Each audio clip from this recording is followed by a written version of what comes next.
Hello there and welcome back to another video. So in today's one, we have an interesting topic. It's going to be about how to email your list every day without annoying your customers. Now, this is kind of a concern that I'd have from a lot of prospects, clients, obviously other agency owners bring this up as well, about becoming too annoying to your list. We don't want to annoy customers, right? They're on your list. That email should be treated like currency. We don't want to annoy them so much that they won't come back to the brand. But before we kind of get into this, if you guys actually research brands like BioTrust, a heavy direct response company, they're emailing people 3 times a day, sometimes 4 times a day. Now, while that might, in some people's eyes, be a bit too much, I personally think it's fine. And obviously, if they're leading with education, I don't see any issue with that. And as well, if they're actually providing products that can solve real issues, again, I don't really see a problem with that. Now, we're going to talk about something a bit different in this document. We're not going to be talking about hitting the same people up multiple times a day. We're talking about emailing the list daily, but splitting that up by segment and making sure that every pocket of your list is being dealt with accordingly. And yeah, look, we don't really want to be emailing people 2, 3, 4 times a day. Now, there are some exceptions to that rule, maybe around Black Friday, but generally, talking about your average month, you probably mightn't do that. Again, this completely depends on the brand and completely depends on like what kind of goals you have. But anyway, we'll get straight into it. So if I just scroll down a bit, again, I'm going to include this document in the description. So feel free to download it, read through it a bit more in a bit more detail. I'm not going to go through every single word of this document because I'm just going to talk through it and it might be a bit easier to digest that way.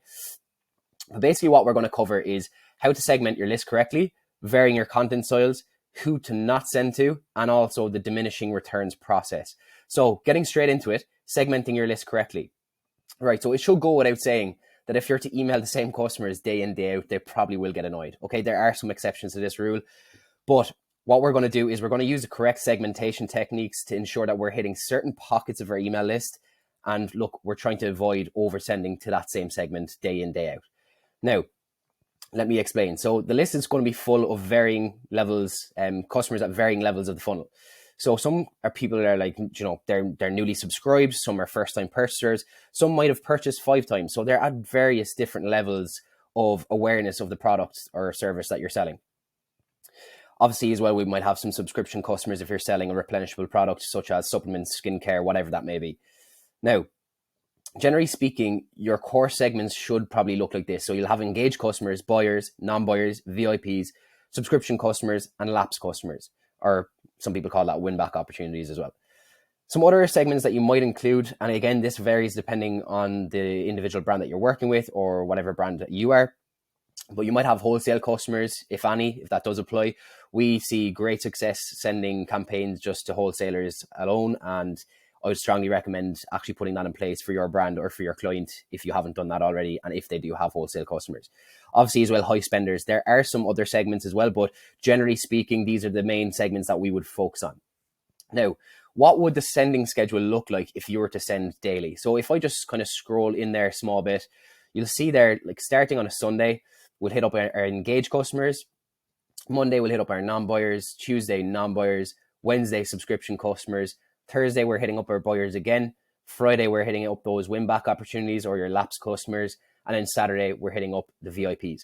So you can see there that it's quite easy to break it up day by day, depending on what segment the customer is in. So we're not talking about emailing the same segment day in, day out. We're talking about splitting that up. Why that's going to be really useful as well is you're going to be able to speak directly to where exactly these customers are in that funnel that we were just talking about. You want to switch up your messaging. For example, buyers will need probably less social proof as opposed to a non-buyer or people or someone who's just subscribed to the list. They're probably going to want to see more reviews. Maybe if you have a buy now, pay later system, such as Klarna, they might want to see that at the bottom. That might help with conversions. That's not to say that it mightn't help with buyers as well, but it might be a bit more important for non-buyers. Also, as well, if you have any celebrity endorsements, again, that will all feed into what you're going to say to non-buyers. Again, you will use this with buyers as well, but I'm trying to say you will use more social proof for non-buyers. They need more convincing. Now, we're going to talk about varying your content styles. So first of all, don't do this. So this is a brand who is in my email inbox and they were sending offers day in, day out. Why this is bad is because if you're sending offers every single day or every single week, 2-3 times a week, your customers might actually become blind to those offers. Like if they're just seeing 10% off, 20% off, etc., they're going to become blind to that. And there's no real change in stimulus there between the content. And by change in stimulus, I mean you're not giving any value first. You're not giving any education as well. Some customers might want to actually be on your list to get more information. Maybe it's the science behind the products that you have if it's skincare. Maybe it's a bit more information about ingredients that you have in your supplements. Maybe it's a bit more about, how, let's say, certain clothing materials are made for your clothing brand. So you need to be kind of hitting different, different content styles, or using different content styles, I should say, throughout your email marketing campaigns. Now, here's what you should probably send instead. And this is a nice way of mixing up that content style mix. So first of all, messages from the founder, they work great. They're nice and personal. They can do really well to provoke, replies. That's really good for your deliverability as well. How-to guides. So that would be great for non-buyers. Again, similarly, us versus them, you'll want to obviously show customers the difference between you and a competitor. Showcase customer reviews, fairly straightforward. That's for non-buyers. Pushing people to a quiz, if that applies to you. So if you're a skincare brand, you might have a quiz. Let's say it's a 1-minute quiz talking about, or asking customers about what their skin concerns are. So that's a really powerful thing to use for non-buyers. And again, bear in mind, you can use this data further down the line as well to send them more targeted campaigns. So I can actually make a separate video about how to set up a quiz funnel. We do this for a few of our clients and it absolutely crushes. It's a really, really good way of getting really personal with your email marketing. Then again, showcasing products of the month, and then tips and tricks about the product being sold. So it's fairly simple. These are just a few ideas. I can nearly list out another 20 more. You can get creative with these. And look, not every email has to be like a mind-bending, absolutely fantastic content idea. It's probably more important to be more consistent with your emails rather than having the prettiest design, the best copywriting, maybe once or twice a month. It's better to be more consistent. So don't overthink your content ideas. But again, don't send out stuff for the sake of it as well. Every email should probably have a goal behind it, whether that's to push people to a blog, whether that's to push people to the website and make a purchase. Just make sure that you have a goal in mind behind whatever content idea that you're using. Now, we have a few email examples. So I'm going to click over and we'll have a look at a few email examples that you might take inspiration for your brand or obviously for your clients as well. So this is a nice example here from Moment. It's just kind of a personal message, just kind of, thanking customers, showing your appreciation.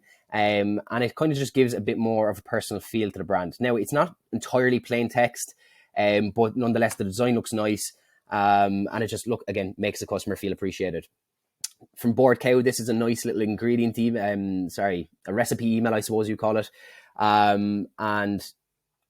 3 ingredients, chocolate ice cream. So,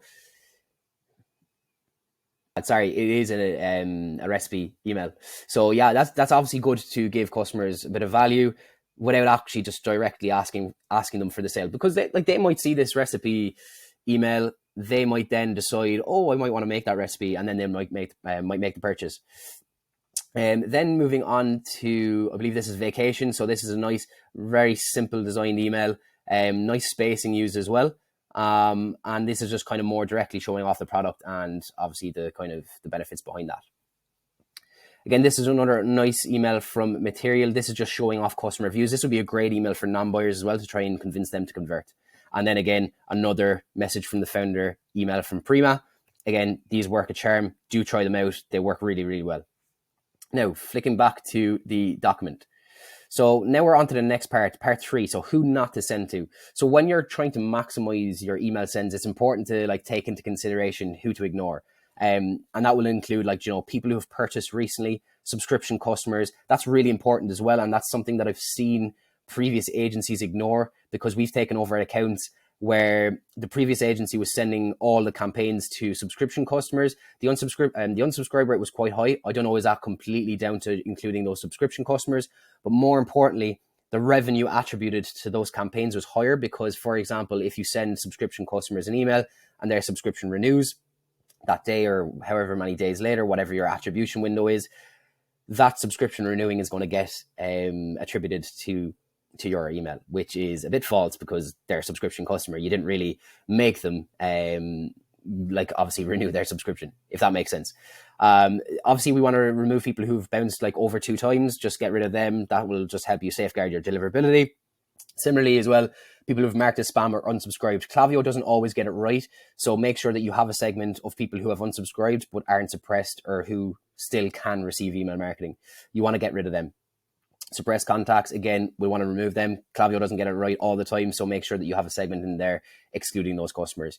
And then again, people who are going through your core flows. Now, you have to exclude these customers by using, by tagging customers coming into each flow that you want to obviously let the customer go through naturally. For example, a welcome series, we want to tag people who are coming into that flow and basically exclude those customers from our campaigns, because we don't want mixed messaging going on when the customer has just joined the email list. We want to let them go through that natural customer journey. I can make a separate video on this as well, because this is something that we do for all of our clients, and it's good for obviously just having cohesion across your messaging, making sure that, for example, if a customer gets a 10% discount on the pop-up, they're not seeing sales emails coming up as well after that, or else they're not seeing other content that might conflict with the content and the natural progression that you'd like them to go through in that welcome series. Now, I can't even pronounce it, to be honest, but the diminishing returns process. So this is the process that we follow whenever we're trying to, I suppose, up our frequency of emails. So we wouldn't start by sending 7 emails a day. That would be a bit stupid, because we don't know how our email list is going to react to that. So first of all, we're going to follow these little metrics down here. So for spam, we're going to aim for below 0.05%. And for unsubscribe, we're going to aim for below 0.3%. Again, this kind of does vary, but like I would try and keep them below this as much as you can. Now, this is the process that we're going to go through. So for week 1, increase sending volume to 2 campaigns per week. You'll ask yourself then, has spam and unsubscribe rates gone above the metrics discussed? If not, you can carry on increasing the volume. So we'll go to week 2. We'll start increasing the volume to 3 campaigns per week. Same principle applies. We ask ourselves, has spam and unsubscribe rates increased above the metrics up here? Have they gone above that? If not, we can keep carrying on. We will follow this process until we can up our sending frequency to the level that we would want. So let's say we get to a week where we send out 6 campaigns, and then we notice, okay, the unsubscribe rates and spam rates are increasing. And we're not really seeing any additional revenue being driven from those additional campaigns, then that might be a sign that might be your sweet spot. So then fair enough, 6 campaigns a week is your sweet spot. And then again, look, you can always test that further down the line. You can try introducing an extra 7th email a week. But then again, look, this will vary depending on the brand. But that is the process that you would follow. So normally when you start seeing the spam and unsubscribe rates, obviously those going above the desired metrics, that's a good sign that you should probably taper back. So again, look, it's a good idea that you should probably pull back a campaign a week. And again, you can always try and increase that the next week and see how customers react to that. Now, look, volume is not going to be the only factor when it comes to spam and unsubscribe rates. That could come to the relevancy of the content. That could come to, if you have smart sending turned on. There's a load of different factors at play. It's not solely the volume, but the volume is a good indicator, of course. Now, it is also very important to adhere to step 2 when you're following this process, when you're increasing your sending volume. And if you don't remember step 2, we were talking about varying your content styles. So keep your content styles, like your content, keep it relevant. Don't be just sending people emails for the sake of it. Always have a goal in mind, but do try and give as much value as you can. Try and keep an 80-20 split between educational content and also, promotional content as well. Again, look, that will vary from brand to brand, but do try and keep to that 80-20 split. Might be a good rule to kind of follow by. But I think that's pretty much it throughout this document. As always, if you have any questions or any concerns, drop a question in the comment section. Hope you enjoyed this video, and I will be back fairly soon for a new one. Thank you very much.